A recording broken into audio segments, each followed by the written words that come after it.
Hmm. But what my son-in-law never understood was that the house he was living in, the truck he drove to work every morning, the credit card he used to take my daughter to Banff last February, none of it was ever his. My name is Walter Greer, and this is how I taught the most arrogant man I have ever met the hardest lesson of his life. I spent 34 years building houses in British Columbia, not selling them, not financing them, building them.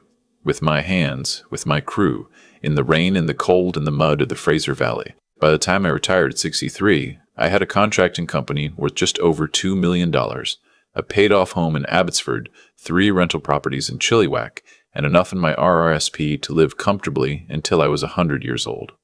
I was not flashy about it. I drove a 10-year-old Ford. I bought my jeans at Costco. My late wife Patricia used to joke that I was the richest man in the neighborhood, and you would never know it by looking at me. She passed 4 years before all of this happened. Breast cancer. 14 months from diagnosis to the end. After she was gone, I rattled around in that house alone, and when my daughter Claire said she and her husband Marcus wanted to move in to help me out, I thought it was a kindness. That was my first mistake. I want to be clear about something before I tell you the rest. I did not let this go on for years because I was weak, or because I did not see what was happening. I stayed because Claire is my only child, and Patricia made me promise on her last good day to never let the family fall apart. I stayed because I kept believing the man my daughter married was still in there somewhere, underneath the entitlement and the contempt. I stayed because I loved my daughter more than I loved my own dignity. But there is a limit to what a man can absorb before something inside him goes very quiet and very cold and very certain. And the night Marcus told me I was bleeding them dry was the night I reached that limit. Claire and Marcus moved in 18 months after Patricia died. Marcus was a project manager at a mid-sized construction firm in Surrey.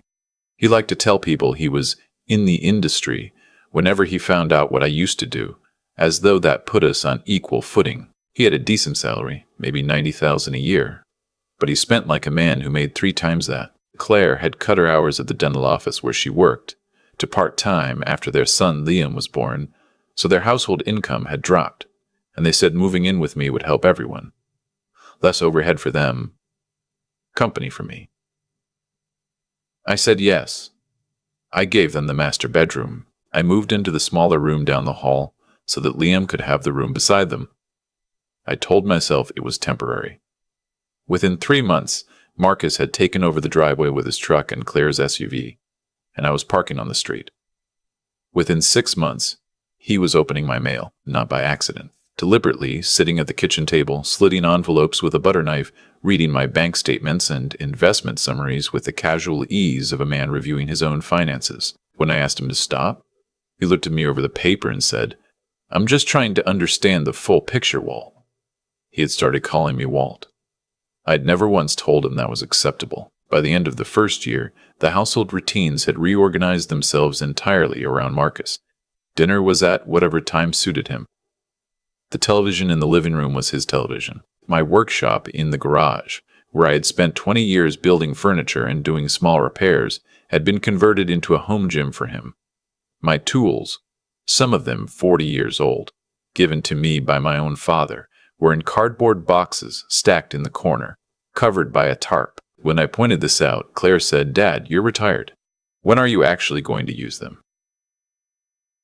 I want to tell you about Liam, because he matters to the story in a way that kept me anchored when I might otherwise have walked out much sooner. Liam was 3 years old when they moved in, 4 by that point. He was a quiet, observant little boy with Patricia's green eyes and an old soul that showed in the way he watched everything. He used to come find me in whatever corner of the house I had retreated to and sit beside me without saying anything, just present. The way a good dog is present. We would sit on the back deck in the evening sometimes, him with a cup of warm milk and me with my tea, and he would point at things, a bird, a cloud, the lights of a neighbor's house coming on, and I would tell him what they were. His parents were barely aware of these moments. Marcus was always on his phone or watching something. Claire was always tired. Liam became the reason I stayed in that house long after I should have left. The arrangement that I need you to understand is this. Marcus had asked, in the second month, whether it would be easier for everyone if some of the household bills came out of a shared account.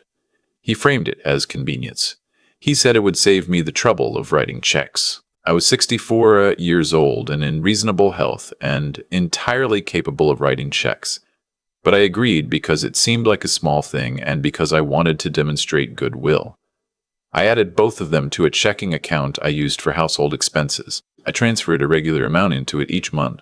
What I did not do, and this is important, was give either of them access to my investment accounts, my rental property accounts, my RRSP, or the corporate account for my numbered company, which still held the assets for my contracting business. Marcus knew I had money. He did not know how much or where it was. And as the months went by, I watched the way he watched me, and I understood that he was trying to figure it out. The household expenses became something other than household expenses. I started noticing charges I did not recognize. A weekend at the Fairmont in Whistler. A dinner at a steakhouse in Vancouver that cost $412. New skis. Supplements and gym equipment delivered to the door addressed to Marcus. When I asked Claire about it, she became uncomfortable and said Marcus handled the finances. When I went to Marcus directly, he said, "You told us to use the account for house stuff, and this is house stuff. Quality of life is part of running a household." I told him quality of life at the Fairmont Whistler was not what I had in mind. He shrugged and went back to his phone. I started keeping records. I am a contractor. I have kept records my entire adult life. I bought a small notebook and I wrote down every charge I did not authorize, with the date and the amount. Over the following 8 months, I documented $11,240 in expenses that had nothing to do with running my household. I said nothing. I wrote it all down. The change in how Marcus spoke to me happened gradually enough that I can only see the full shape of it looking back. It started with small corrections. He would interrupt me when I was talking to tell me I had a detail wrong, or he would explain things to me in the slow, deliberate way you might explain things to someone whose faculties you were not entirely confident in. Then came the dismissals. If I raised something at dinner, he would respond with a short sound, not quite a word, more of a note of tolerant boredom, and continue whatever he had been saying before. Then came the comments about money. "Dad, do you really need another subscription to that streaming service? Dad, the groceries you buy are pretty expensive for one person. Dad, the truck insurance on a vehicle you barely drive seems like a waste." Always framed as concern, always with Claire sitting at the table, not quite meeting my eyes. Liam started school that September. One afternoon I picked him up because Claire had a dentist appointment and Marcus had a work meeting. We stopped at Tim Hortons on the way home, which was our tradition.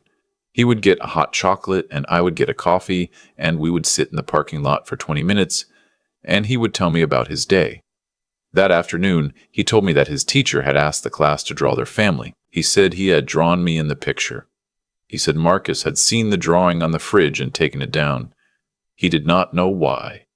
I held my coffee cup very carefully and did not say anything for a moment. Then I asked him if he wanted another Timbit. He said yes. I bought him 4. That evening I asked Marcus about the drawing. He said, "Kids need to understand who their immediate family is. You're the grandfather. You're not part of their household unit." I said, "Marcus, this is my house." He said, "Technically, yes, but we're the ones actually living here and running it. You're more like a guest at this point." I went to bed that night and lay in the small room that used to be my home office and listened to Marcus watching television on the set I had bought in 2019. In the living room I had renovated in 2016. In the house I had built myself with a crew of 7 men over a summer in 1991. And I thought about Patricia. I thought about the promise I had made her. I thought about Liam's drawing and where it had gone. I thought about $11,240. And then I stopped thinking about promises, and I started thinking about next steps. I called my accountant Gordon the next morning for my truck, parked down the street. Gordon had done my corporate taxes for 21 years. I told him I needed to begin restructuring quietly and quickly. He did not ask unnecessary questions. That is why I have worked with him for 21 years. Over the following 6 weeks, I made a series of moves. I transferred the assets of my numbered company into a holding structure that Marcus would not know to look for. I converted a significant portion of my liquid holdings into instruments that were not visible in standard account searches.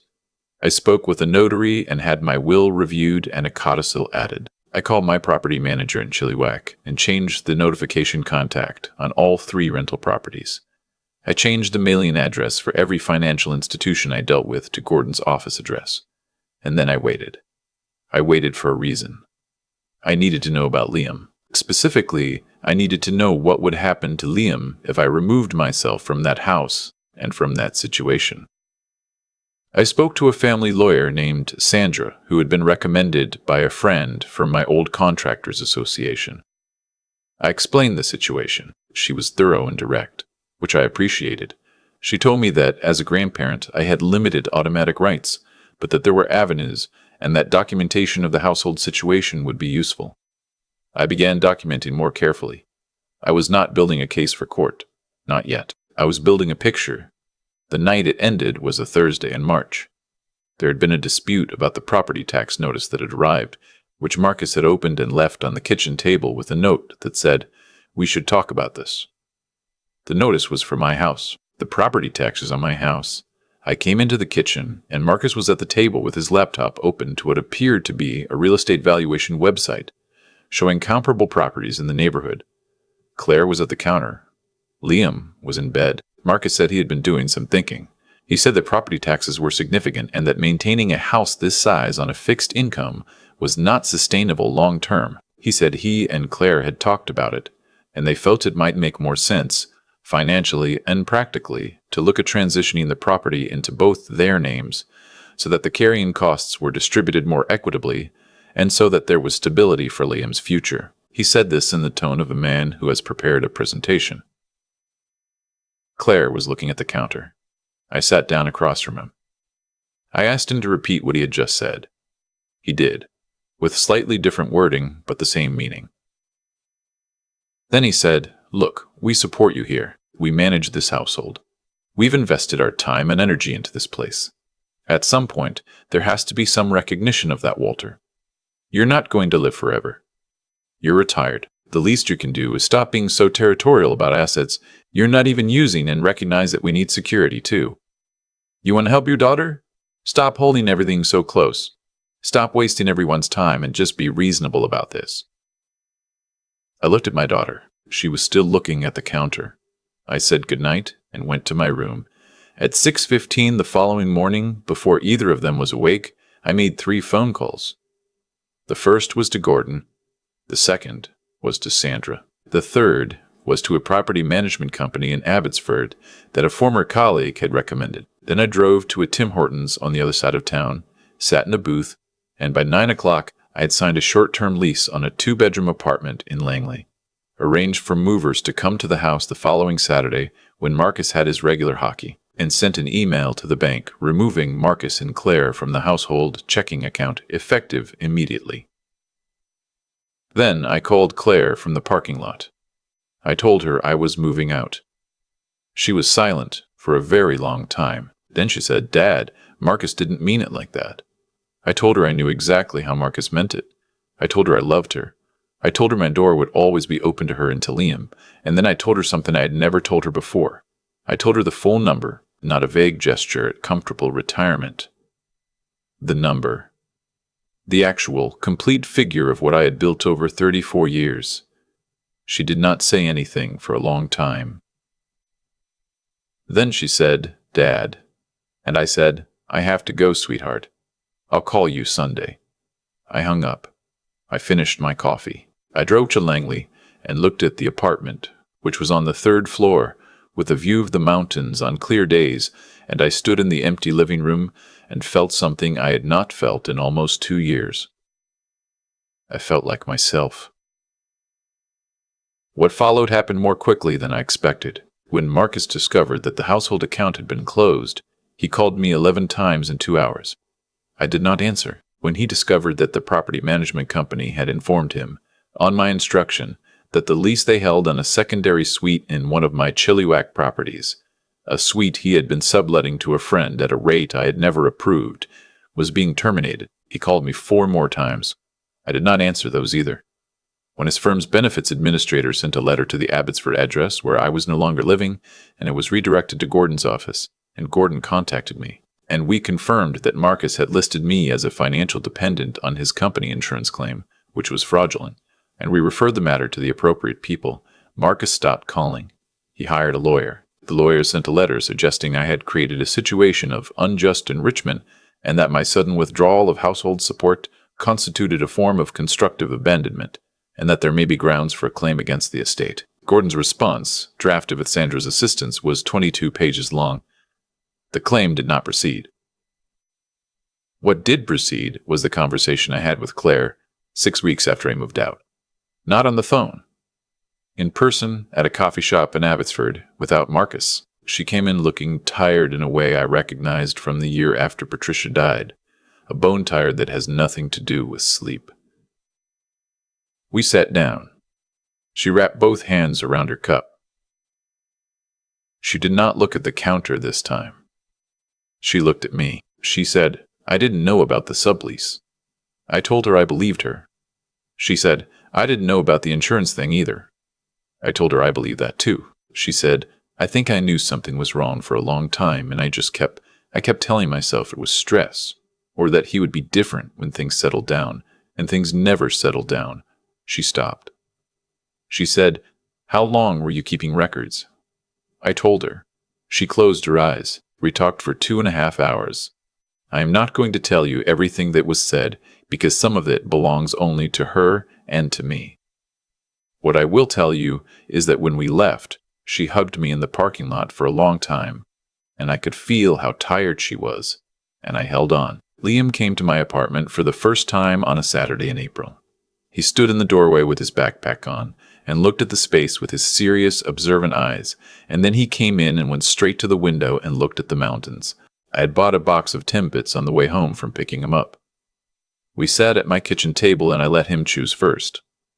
He picked the chocolate-glazed ones, every time in the methodical way of a person who knows what they like and sees no reason to pretend otherwise. He has Patricia's eyes. He also has her way of sitting very still when something matters. He asked me why I had a different house now. I told him that sometimes people need their own space so they can be the best version of themselves. He thought about this for a while. Then he said, "Grandpa, do you have tools here?" I told him I had brought some of them with me. He asked if we could build something. I said yes. We built a birdhouse that afternoon out of scraps I had brought from storage. It took 3 hours. He held every piece in place while I drilled. He was extraordinarily focused for a 5-year-old. When we were done, he held it up and looked at it from every angle with a critical eye that I recognized because I had seen it in the mirror for most of my life. Marcus moved out of the Abbotsford house the following month. I had not asked him to. The house was mine, and there was no legal mechanism that required him to leave. But Claire had asked him, and after the legal letter and the fraud referral and the termination of the sublease arrangement, he did not have much standing to refuse. Claire and Liam stayed in the house. I offered her the option to buy it from me at a structured price that would be manageable on her income. She is thinking about it. We have time. I am writing this from my apartment in Langley on a Tuesday evening in October. There is hockey on the television that I am half watching. My tools are in a proper storage locker down the hall, and I've been doing small projects on weekends. Last month I helped a neighbor, a retired teacher named Helen, fix her kitchen cabinets. She made soup. We have had dinner twice since then. I am not in a hurry about anything. I will tell you what I learned, not because I think you need to be told, but because it was useful for me to say it out loud when I finally did. I learned that generosity is not the same as surrender. I learned that a promise to keep a family together does not mean keeping yourself inside a situation that is quietly destroying you. I learned that the people who call you unreasonable when you stop letting them take from you were never operating in good faith to begin with. And I learned, though I think I knew this, that my grandson has my father's hands and Patricia's eyes and his own precise, unhurried way of looking at the world. And that is more than enough. I still pick Liam up from school on Thursdays. We still stop at Tim Hortons. He still gets hot chocolate. He still tells me about his day with the seriousness of a person filing a thorough report. Last week he told me he had drawn another family picture at school. He said this time the teacher had let them display them in the hallway. He said mine was in the middle. He said he had given me a hammer in the picture because, he explained, that is what I do. I am Walter Greer, and that is the whole story. I have thought a lot about why it took me as long as it did. Not with regret. I have made my peace with the timeline, but with genuine curiosity. The way you might study a structure you built and wonder where the stress points were all along. The honest answer is that I stayed because I confused loyalty with tolerance and love with permission. Those are not the same things, and the distance between them is where a great deal of quiet damage gets done. What Marcus did not understand, what people like Marcus rarely understand, is that contempt is a choice made every single day. It is not a personality trait or a product of stress or a phase that passes with time. Every time he opened my mail, every time he dismissed me at my own dinner table, every time he made my grandson feel that his grandfather did not fully belong in the picture. He was choosing. And every choice like that has a weight to it that accumulates. You cannot spend years making those choices and then act surprised when the person on the receiving end of them one day simply stops absorbing them. I am not a man who believes that the world arranges itself into tidy lessons. I have buried a wife. I have watched good men lose businesses through no fault of their own. Life is not a system that rewards virtue reliably or punishes selfishness on schedule. But I do believe this. The way you treat people determines, over time, what kind of life you are capable of building, not because of fate or any external accounting, but because of the simple, practical reality that trust, once spent carelessly, does not come back. Marcus burned through every reserve of goodwill I'd extended to him, and when it was gone, there was nothing left to hold the structure up. That is not punishment. That is just physics. What I want to say to anyone who recognizes something of their own situation in mind is this. Your patience is not a character flaw. Your willingness to try, to stay, to give the benefit of the doubt one more time. That is not weakness, but there is a version of patience that stops being a virtue and starts being a slow surrender of yourself, and only you can feel when you have crossed that line. When I lay in that small room and listened to Marcus's television and understood, clearly and without drama, that I had become a guest in my own home, I had crossed it. The question after that was simply what I was going to do about it. Intelligence, in my experience, is not about knowing more than other people. It is about being honest with yourself, about what you are actually looking at. I had the information I needed about Marcus within the first 6 months. What took longer was my willingness to accept it and act accordingly. The moment I stopped arguing with the evidence and started responding to it, everything became straightforward. I called Gordon. I called Sandra. I made a plan. I executed it. That is all it was. Liam will be 6 years old next month. He asked me last week if we could build a toolbox for his room so he has somewhere to keep his own tools.